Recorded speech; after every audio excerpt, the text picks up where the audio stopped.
Good afternoon, everybody. What's going on, everybody? I am back.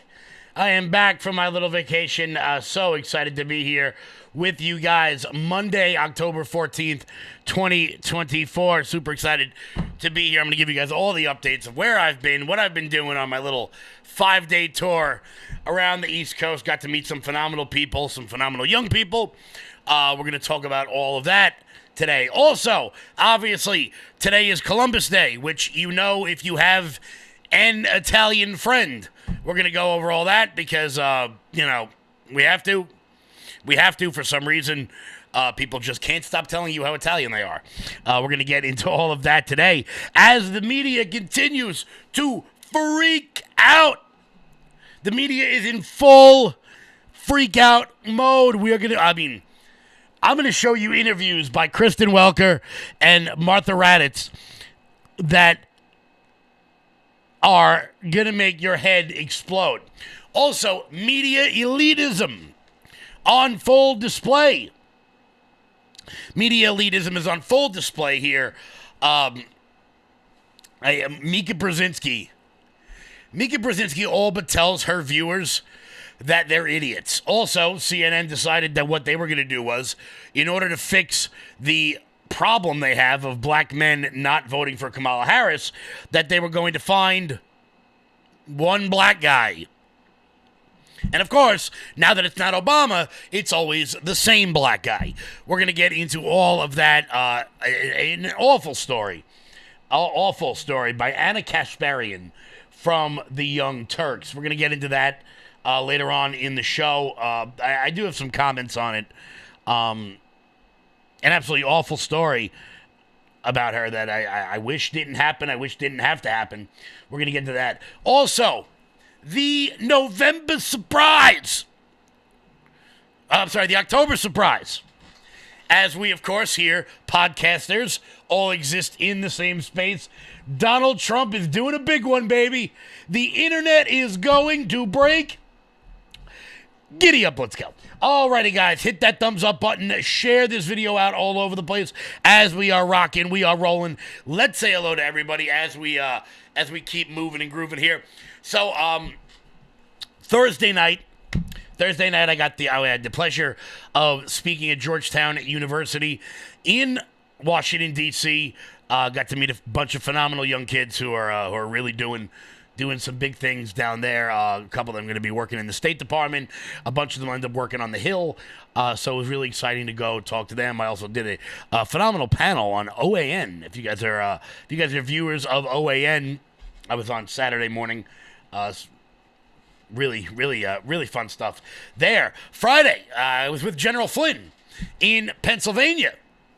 At the what the hell was it? The Freedom Fest they had out in eastern Pennsylvania. Got to watch his movie. Would suggest everyone go see that. Shout out to the Flynn family. That was a phenomenal experience. The next day, Bergen County, New Jersey.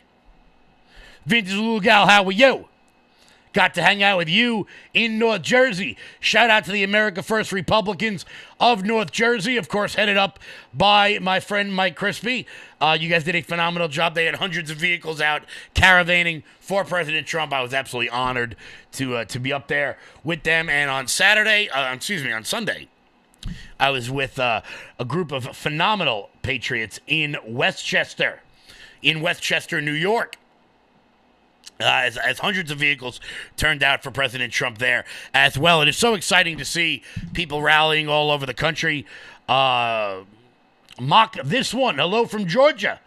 I'm going to be down in Georgia very, very soon following the election. Super excited about that. Guys, make sure you're sharing this video out.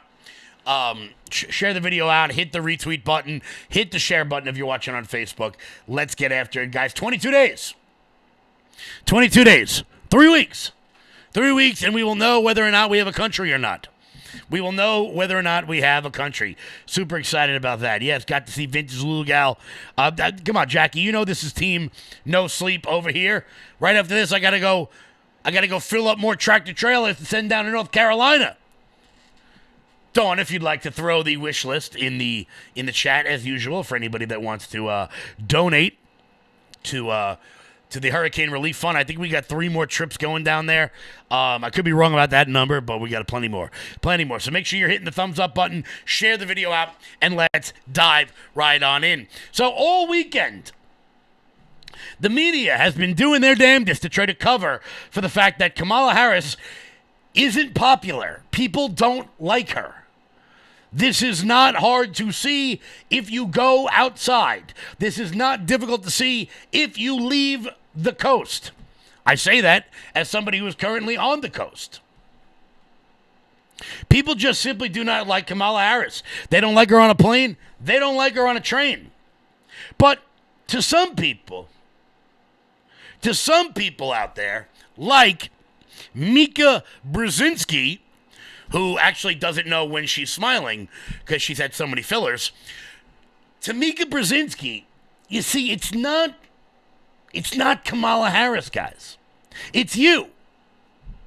You're too stupid to know just how great of a job Kamala Harris is doing and how great she would be for the country. This is the most perfect example of the liberal elitism that goes on in the media, in the country, throughout the nation.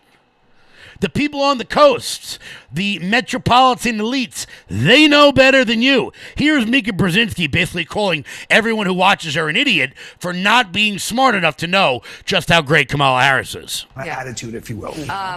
So that's the thing, is this morning and also all week we've been talking about the frustration among a lot of Democrats that maybe the message isn't breaking through to key voters. I mean, the polls seem so close every time a new one comes out. Neck and neck. And there's this fear that Donald Trump is poised for victory. Yeah. I think it's fair for Democrats to be incredibly depressed. I think it's fair for them to be discouraged. I think it's fair for them to explore whether Kamala Harris should be doing more. Feel free to do that.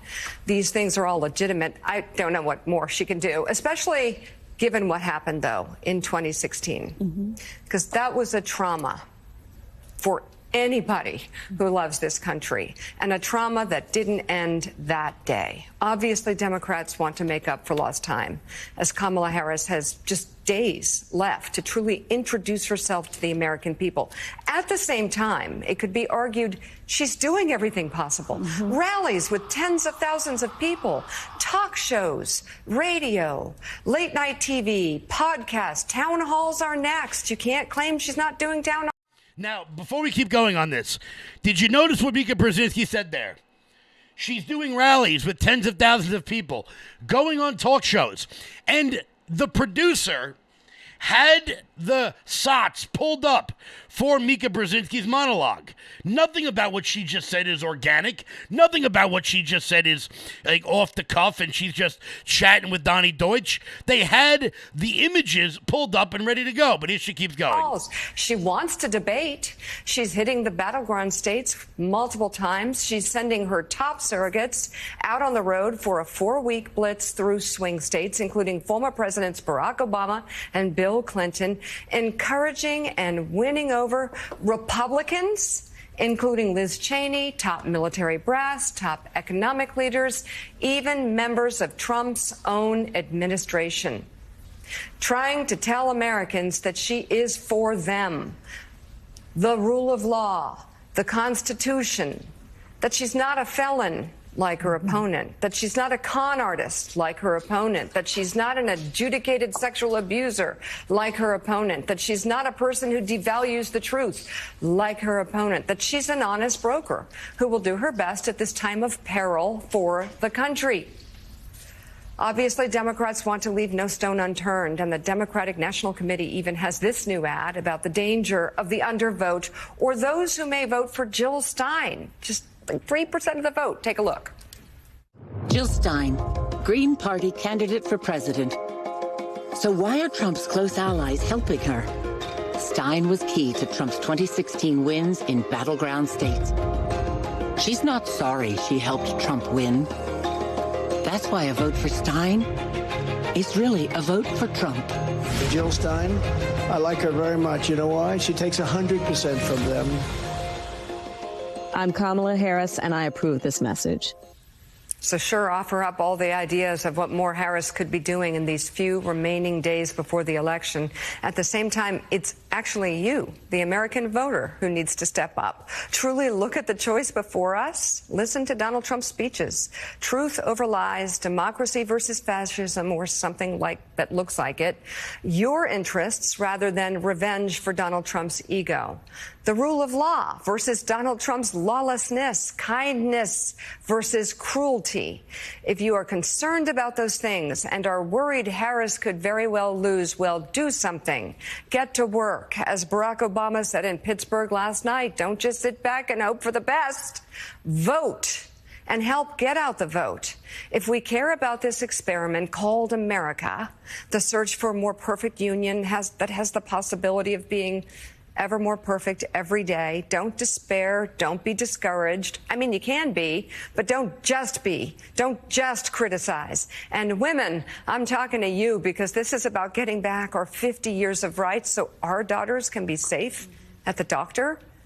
We know better. We know better than to wait for someone else to get this job done. We're women. We always come through for each other. So let's not miss this opportunity to step up for women, for families across the United States of America. And if you're frightened by the option of Donald Trump, don't just talk about all the things you think the Harris camp is doing wrong. Get to work. I know women will. Lauren Leader, you're one. Unbelievable. You hear that, guys? It's not that Kamala Harris sucks. It's that you're too stupid to understand just how good she is. The cope is unbelievable. The cope is unbelievable with these people. She's gone on talk shows. She's doing rallies. Her policies suck. It's not that the fact people don't seem to understand, but as you see, like any good Democrat, who do they blame? The black man, the women, the people that they claim to be standing up for, the rights that they claim to want back. It's your fault, black men. It's your fault, women, that Kamala Harris is losing, not the fact that you believe black men happen to be a monolith and should vote exactly the way you want them to vote, not the fact that Mika Brzezinski has never met a poor black person in her life. Not the fact that some women find it kind of condescending that you think, Mika Brzezinski, the only thing women care about is the ability to kill their children. Turns out women have other issues that we're going to talk about later in the show when it comes to Ana Kasparian in an incredibly tragic story. And I want to make something very clear. Before we play that clip of Ana Kasparian, we're going to play it later in the show. If there's anybody watching this right now who says any version of, well, she deserves it because she voted for it, you can get the hell out of my chat right now. But leave it to CNN. Leave it to CNN. When they have a question on black men, because they only know one of them, they've got to call James Clyburn, the 80-year-old millionaire from South Carolina. Because when you want to get the pulse of black America, what you do is you call an 80-year-old who's so boring, he could put Hunter Biden to sleep to explain the totality of the black experience in America. Once again, it's not that Kamala Harris's message isn't resonating with black men. It's that according to James Clyburn and Dana Bash, they're too stupid to know just how great she is. You just heard Donald Trump making his appeal to black men quite explicit. Your friend, Congresswoman Debbie Dingell, who you campaigned with in Michigan, says that the message she's hearing from black men is, quote, Democrats take us for granted. Donald Trump talks to us directly. Are you concerned about black men voting for Trump or staying home? Well, thank you very much for having me. Yes, I am concerned about black men staying home or voting for Trump. But my concerns don't tend to keep me from being energetic about this campaign. Because I was in Michigan campaigning with Debbie last weekend. I thought our swing through Michigan was very, very effective. I met with black men. I met with black religious leaders. I met with black union leaders. And quite frankly, I think we had very frank and direct discussions. And I don't see and feel what I'm reading about in news reports. Yes, black men, like everybody else, want to know exactly what I can expect from Harris administration, and I've been very direct with them.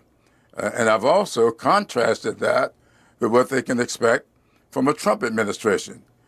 We will expect Project 2025 to be a full-blown policy in his administration. And what would that policy be? I described it on the first night of our national convention, and I've been describing it that way ever since. It will be Jim Crow 2.0. Now, you know, I'm the 9th African American serving Congress from South Carolina. That means there were 8 before me. The problem is there were 95 years between number 8 and number 9. And the policies of that 95 years that kept us out of government, out of this economy, is called Jim Crow. And if you look at Project 2025, it will be Jim Crow 2.0. And I am amazed at the number of people who actually are interested in contrasting that. And I think that we had a lot of success up in Michigan being able to explain that. Now, let's ignore the Project 2025 lie as we know it to be.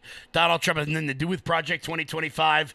He didn't read it. I want to be clear. It's 980 pages long. Donald Trump definitely didn't read the damn thing. He had no help in writing it. Yes, some people Donald Trump have met before wrote it. Has nothing to do with it. But it's all about fear. Jim Crow 2.0. That's never happening. And black men know that. They know that. They know that their vote has been taken for granted by Democrats for 100 years. And they're sick and tired of it. I don't blame them. I don't blame you if you're 80 and you live in Chicago and you're wondering to yourself, what the hell have I gotten out of my vote for the last 50, 60, 70, 80 years? I don't blame you if you're a 25-year-old black kid who can't get a job because your city has been flooded with illegals. I don't blame you if you're a black person and you get spoken down to by elites like Joy Reid, like James Clyburn, like Don Lemon, like Jamel Hill, like Barack and Michelle Obama, who tell you that you can't make it in America. Somehow they were able to make it in America. They were able to make it, but you can't do it. I can't think of anything more condescending than that. But that's what they do until some of them begin to get smacked in the face with reality. And the polls are starting to bear that out, not only in the Polymarket betting, but in NBC News' own poll. We're going to get to that in 1 minute. Before we do, Mike Lindell. You're still looking good. I'm still feeling good. You know, I've got all your MyPillow products. Mattress topper, bed sheets, MyPillows, towels, slippers, blankets, sleepwear, dog beds. Whoa, Charles. Everyone now can get MyPillow products at huge discounts at MyPillow.com. That's right. Now's the time to go to MyPillow.com or call the number on your screen. Use your promo code to take advantage of our 3-in-1 sale. We're bringing you exciting new products, overstock specials, and closeout deals you won't find anywhere else. For example, when you buy one of our brand new MyPillow 2.0s, you get another one absolutely free. And with our overstock sale, you save 50% on our luxurious Giza Dream bed sheets. That's as low as $29.99 for the best sheets ever. And with our biggest closeout special, you get our all-season slippers for only $35. Or our sandals and slides for just $25. Quantities are limited, and once they're gone, they're gone. Guys, head on over to MyPillow.com. Promo code LOUD. That's MyPillow.com. Promo code LOUD for up to 80% off everything on the website. That's MyPillow.com. Promo code LOUD. So unfortunately for Democrats, they're starting to get slapped in the face with their own polling institutions. Steve Kornacki from NBC drops the mic on the decline of Kamala Harris. And I want to be clear, in politics, if you're not winning, if you're not moving forward, if you're stagnant, you're losing. And right now, Kamala Harris is remaining stagnant because the more people see of her, the less they like her. And Steve Kornacki has some bad news for Democrats. Our poll had Harris 5 points up over Trump. Now, that was just after this poll was taken, just after the Trump-Harris debate. Since then, there's been the VP debate. Harris has given a number of interviews. There have obviously been other campaign events, and it's shifted now to a tie in our poll. And underneath this, if there's one finding I think that stands out in particular, it's right here. A lot of numbers on the screen, but this is basically looking at the image of each candidate. Do voters have a positive or negative view of them? And this side on the left is what it is now, and they're basically the same. Both Trump and Harris, 43 positive and a high negative there, 51 for Trump, 49 for Harris. But a month ago, it was a different story. Trump's numbers were still pretty rough, but Harris actually a month ago in our poll had a higher positive, 48%, than negative 45%. She had a clear advantage in our poll a month ago on likability, on image, and that advantage in our new poll is gone for her. So I think that's significant. And then you take a look at this, too. Look,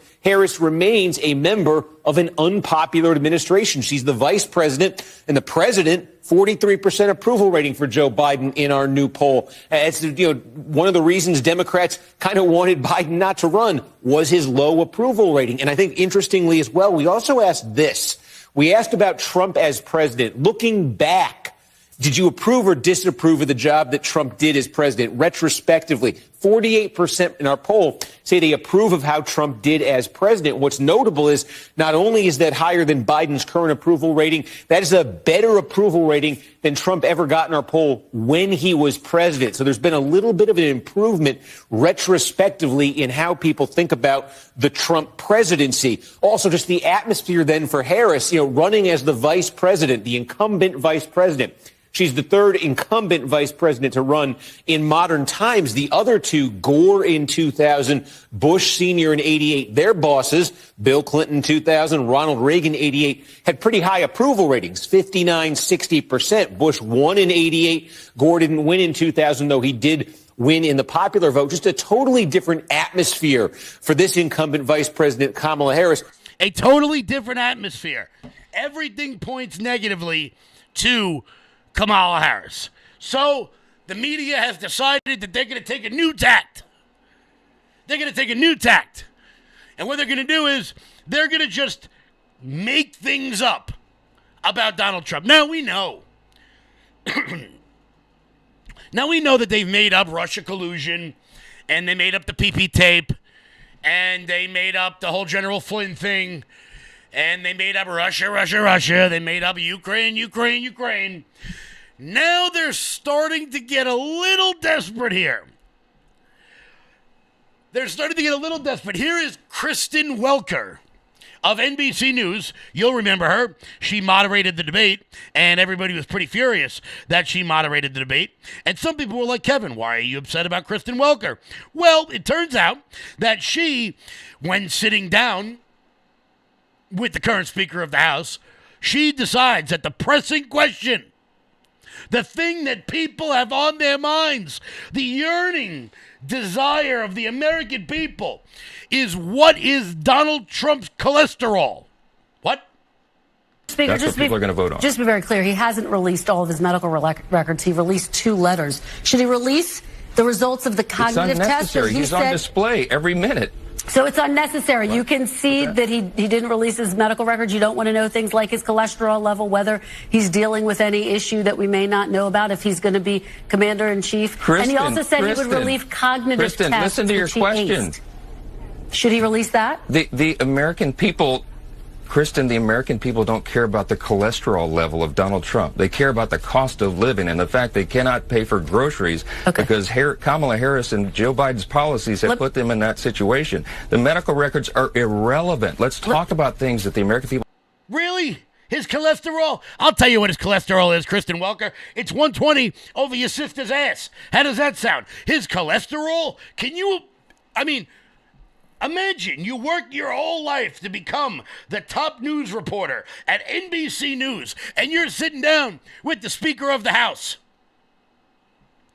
And that's the question you come up with?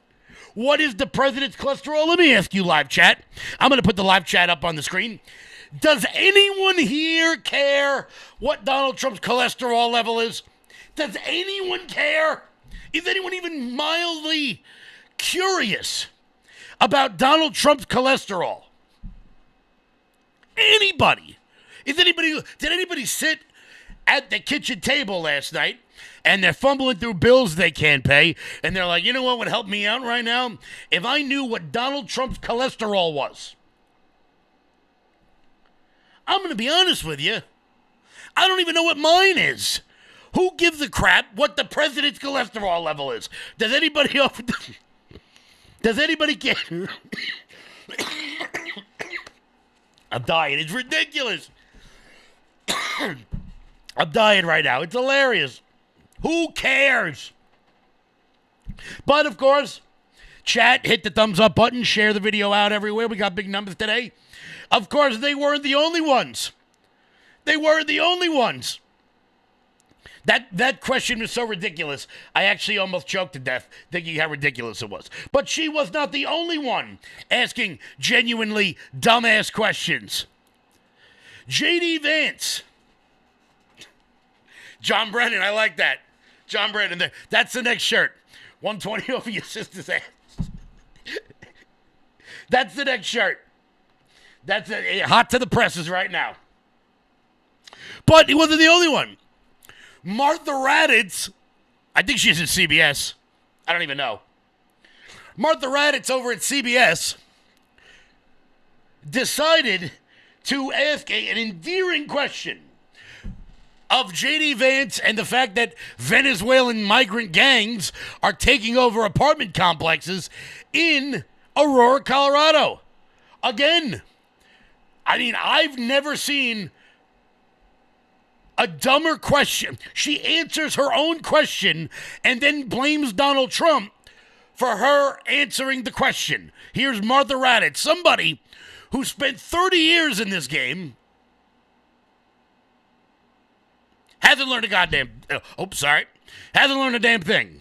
But I want to, we played some other comments about migrants, including in Aurora, in Colorado, where Trump said the city had been invaded and conquered by Venezuelan gangs. The Republican mayor of the city said flatly the city and state have not been taken over or invaded or occupied by migrant gangs. So do you support Donald Trump making those claims that the Republican mayor says were grossly exaggerated and have hurt the city's identity and sense of safety? I understand what you're saying, that some people left behind, but he's making these statements that the mayor is flat out disputing. Well, Martha, you just said the mayor said they were exaggerated. Grossly exaggerated. That means there's got to be some element of truth here. And of course, President Trump was actually in Aurora, Colorado, talking to people on the ground. And what we're hearing, of course, Martha, is that people are terrified by what has happened with some of these Venezuelan gangs. Senator Vance, I'm going to stop you because I know exactly what happened. Martha. I'm going to stop you. The incidents were limited to a handful of apartment complexes, and the mayor said our dedicated police officers have acted on those concerns. A handful of problems.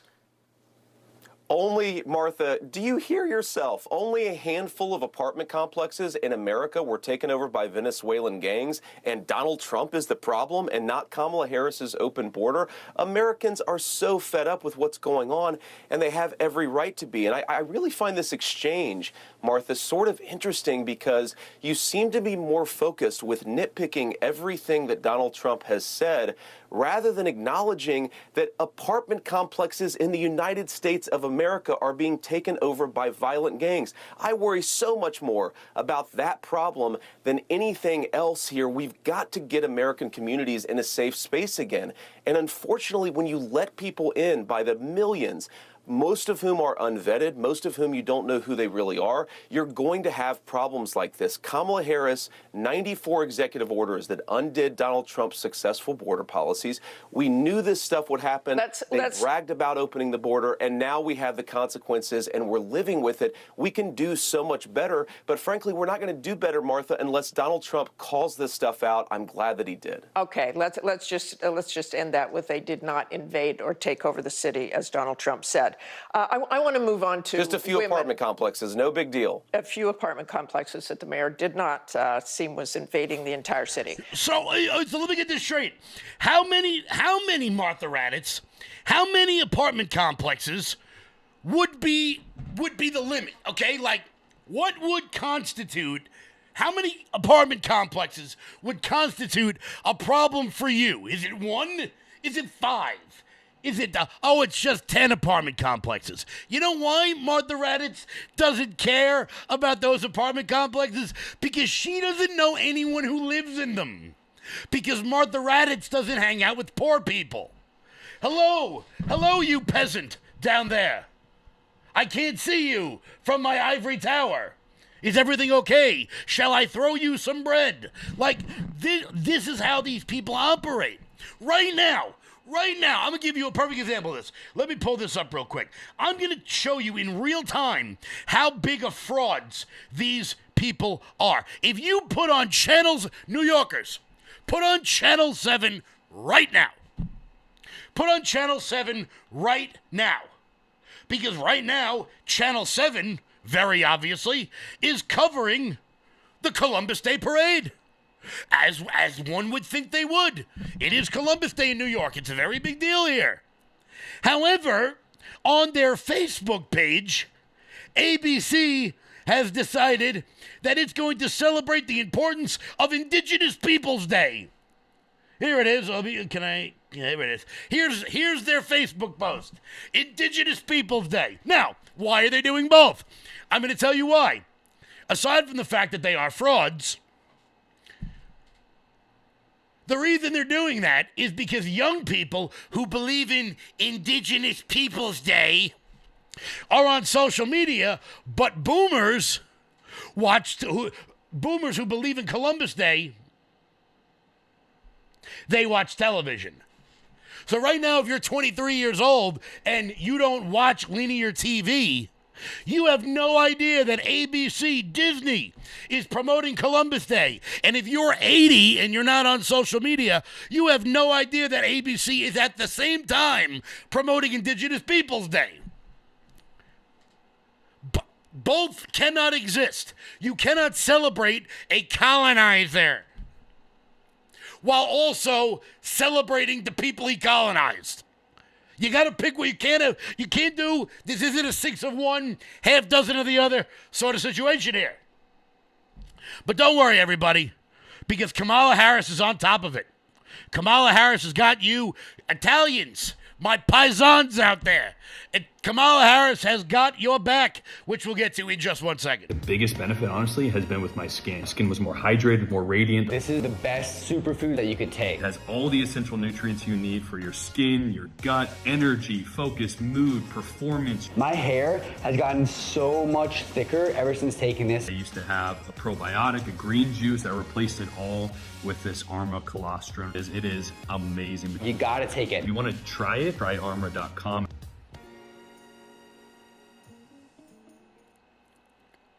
Guys, start feeling better today with the superfood formula over at tryarmra.com/LFATV. That's tryarmra.com/LFATV over at Armra Colostrum. Guys, start feeling better today.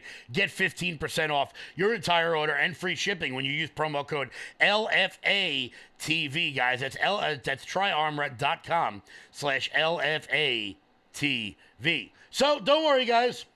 Today, Elizabeth Warren Day, Pocahontas Day, Indigenous Peoples Day, Columbus Day, as it's known to everyone over the age of 23. Kamala Harris has got your back, everybody. It is an honor, of course, to be with you this week as we celebrate Indigenous Peoples Day, as we speak truth about our nation's history. Since 1934, every October, the United States has recognized the voyage of the European explorers who first landed on the shores of the Americas. But that is not the whole story. That has never been the whole story.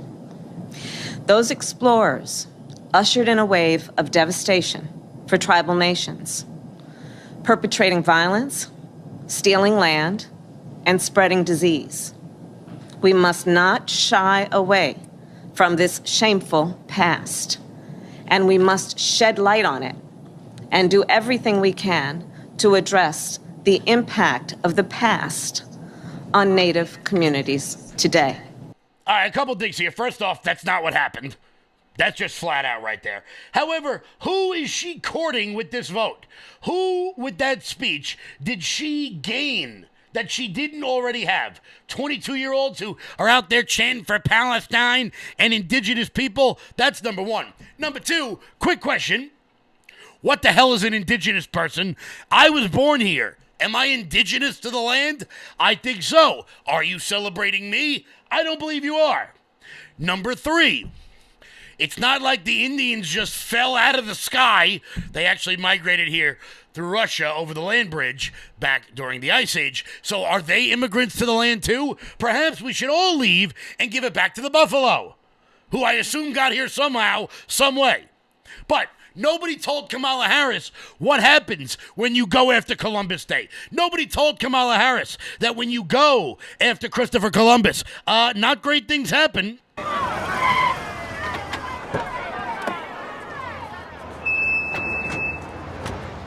In the words of Chief Seattle, when the last red man shall have perished, and the memory of my tribe shall have become a myth among the white men. Take your Cubs and get out of here, you son of a bitch of a bastard. These shores, these woods, the highway will swarm with the invisible dead of our people. The white man will never be alone. This is Newark, baby. We don't play that shit. That better not be Columbus. Take it down. He's going to burn the way our ancestors did. Go sit down, cupcake. We're not taking anything down. I'm gonna fucking hang you up there.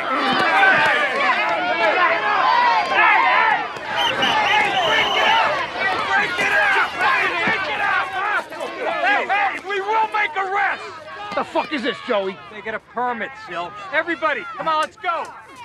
Everybody. I'll remember this, Joey. Get away from there. Hey! Come on, you too.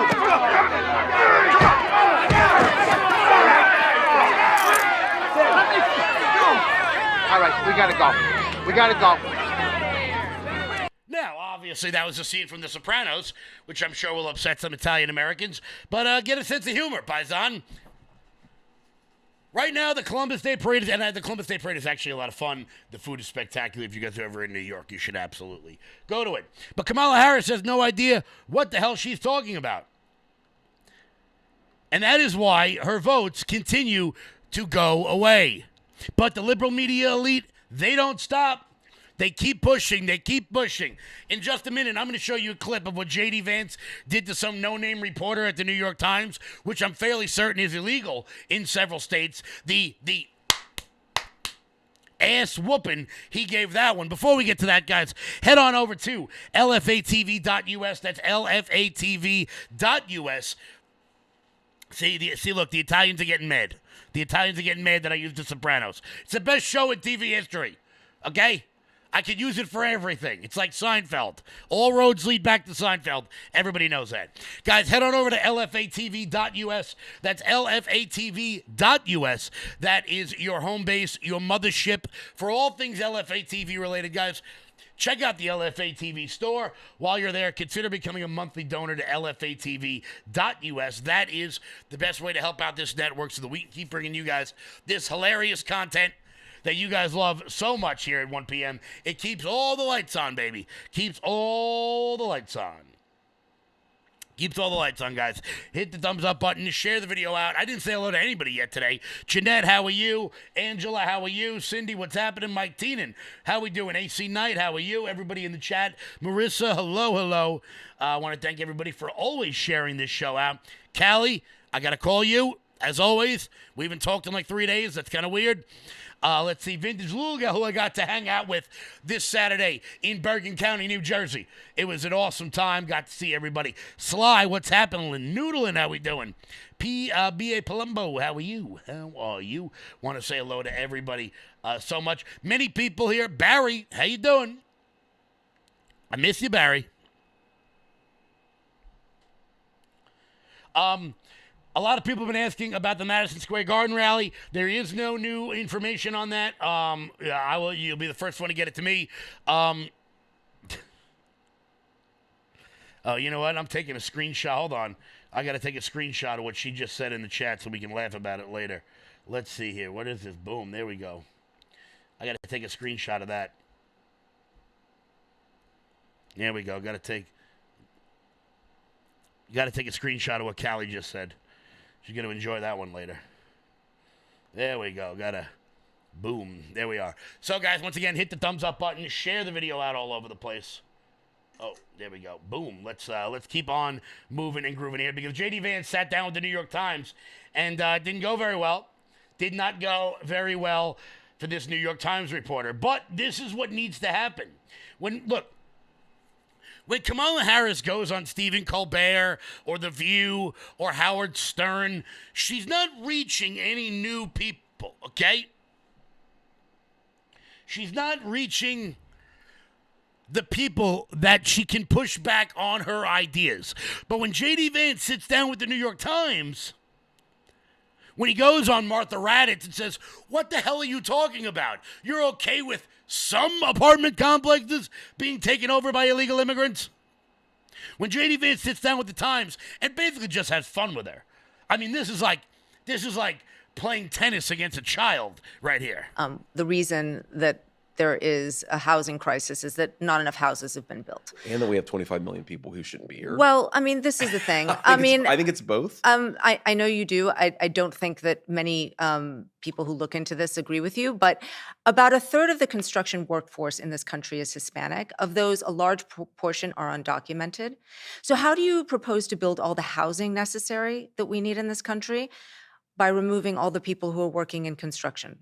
Well, I think it's a fair question because we know that back in the 1960s when we had very low levels of illegal immigration, Americans didn't buy houses, didn't build houses. But of course they did. And I'm being sarcastic, of course, in service of a point, Lulu, the assumption that because a large number of home builders now are using undocumented labor, that's the only way to build homes. I think, again, the country is much bigger. The need is much bigger. I mean, I'm not arguing in favor of illegal immigration. I'm asking how you would deal with the knock-on effect of your proposal to remove millions of people who work in a critical part of the economy. Well, I think that what you would do is you would take, let's say, for example, the 7 million prime age men who have dropped out of the labor force, and you have a smaller number of women, but still millions of women prime age who have dropped out of the labor force. You absolutely could re-engage folks into the American labor market. This is, I think, to work in construction? Of course you could. I mean, the unemployment rate is 4.1%. Most people unemployment rate, Lulu, this is important. But most people who don't work can't work in the regular economy. They're in the military, they're parents, they're sick, they're old. They might not want to work in construction. The unemployment rate does not count labor force participation dropouts. And again, this is one of the really deranged things that I think illegal immigration does to our society is it gets us in a mindset of saying we can only build houses with illegal immigrants when we have 7 million, just men, not even women, just men who have completely dropped out of the labor force. People say, well, Americans won't do those jobs. Americans won't do those jobs for below the table wages. They won't do those jobs for non-living wages. But people will do those jobs. They will just do those jobs at certain wages. And think about this from the perspective of an American company, okay? I want them to go searching in their own country for their own citizens. Sometimes people who may be struggling with addiction or trauma, get them re-engaged in American society. We cannot have an entire American business community that is giving up on American workers and then importing millions of illegal laborers. That is what we have thanks to Kamala Harris's border policies. I think it's one of the biggest drivers of inequality. It's one of the biggest reasons why we have millions of people who have dropped out of the labor force. Why try to re-engage an American citizen in a good job if you can just import somebody from Central America who's going to work under the table for poverty wages? It is a disgrace disgrace, and it has led to the evisceration of the American middle class. I can't drop this mic, but I wish I could. Do I get another one around here? Nope. Mic drop. Exactly. J.D. Vance just described the entirety of the Chamber of Commerce, economic forums, business community mindset over the course of the last 50 years in this country. Don't pay a livable wage. People want to talk about profits in business. Profits are all the way up and wages are down. Yeah, because you imported people who are about a notch above a slave in order to do the job instead of paying American workers the correct amount of money. Am I going to go on a roof for $12 an hour? No. $40 an hour, maybe I would. Instead, you can just hire the totality of the world's poor to come over here and be dishwashers in restaurants because most American parents are too lazy to tell their 16-year-old to get off of Minecraft and go get a job. It turns out when you're 16, you're supposed to make piss-on wages. You know why? Because you're 16. If you're a teenager and you think you're going to get a job making $30, $35, $40 an hour, you're on drugs. Get out into the labor force. Begin building a 401k. Begin working towards your retirement. That's the way you build equity. That's the way you build money for the future. If you're 26 and you're getting your first job, that's a problem. That's a huge problem. Why? Because when we were 12 years old, you know how we made money? We went out and mowed lawns. Who does it now? Illegal immigrants. And then we wonder why we can't get any workers? Because why the hell would you pay 3 16-year-olds to do your landscaping in your neighborhood when there's an entire company full of illegal immigrants that are going to do it in 15 seconds? It's about us also. We've got to hire more American workers. We've got to hire more young people. If you're a business owner out there, I hate to break this to you, but I hope something happens where you are no longer allowed to hire illegal immigrants. The business community, the donor class, yeah, I'm talking to you, needs to stop hiring illegal immigrants and start hiring Americans. We're going to get to more of this in 1 second. I have had an absolute field day today. I hope you all have too. Hit that thumbs up button. Share the video out all over the place. Oh, I got to roll the chat down a little bit. Boom. It builds character. Yes, it does. Because guess what? When you work for nothing when you're a teenager, it makes you grateful for the good job you have when you're in your 30s. 100%, guys. Hit that thumbs up button. Share the video out all over the place. I've got an exclusive offer for my viewers today. Guys, head on over to loudmajorityusa.com. That's loudmajorityusa.com. Sign up for our newsletter. Check out the shop. For everybody who orders anything on the website today, you will get a free Loud Majority USA hat. For anybody who orders anything on the website today, you will get a free Loud Majority USA hat with your order. That is for today only. LoudMajorityUSA.com. You will get a free Loud Majority USA hat. Boom, giddy up. What's happening in the live chat right now? I want to say hello to everybody. What's happening, everybody? Big numbers on the show today. I'm super excited about it. So, we're going to keep on going here because there is a story that I want to get to that is incredibly sad. That is so sad. And, you know, I don't want these things to happen. I don't want them to happen. But unfortunately, a lot of times, the sentiment is true that a conservative is just a liberal who got mugged. Look, have I ever been assaulted in New York City? No, I haven't. But people have. And that is why I put forth the policies to stop other people from being assaulted. There's a really sad story, and there's a lot of pieces to this case with Anna Kasparian. She is the co-host of the Young Turks with Cenk Uygur, a radically progressive show. But you guys, if you guys have watched the show before, you have heard me give a shout out to the Young Turks and Cenk Uygur for creating this sort of news online podcast space. Because they did. They were the first ones to do it. 1,000,000%. I'll give him the plaudits for that. I have thanked Cenk Uygur for that personally. I think he is wrong on everything he believes. I think that his policies would lead to the downfall of this country, but I appreciate him building out the space. Well, Ana Kasparian told a very, very sad story on the Young Turks about how she finally woke up to some of the policies that she'd been advocating for after she got molested by a homeless man in Los Angeles. Now, look, I want to be clear. Anybody in this chat, I'm going to be watching it when I play the clip. Anybody in this chat says some version of, good, I'm happy it happened to her, she voted for this, anything of that nature, I'm never mentioning you again. I don't give a shit. I don't want this to happen to anybody, whether they vote for it or not. But the part of this that I want you to pay attention to is, look, the story is important. The fact that she is starting to wake up to some of these things is important.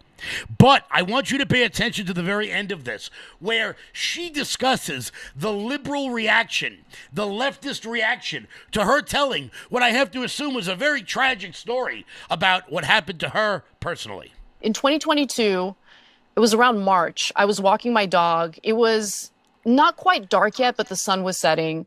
As I'm walking my dog, I see these two guys that were just kind of like moving around weirdly. You know, they seemed kind of manic and their clothes were tattered. So I knew that they were probably homeless. And I also knew that they're probably on something just based on like the twitchy way they were acting.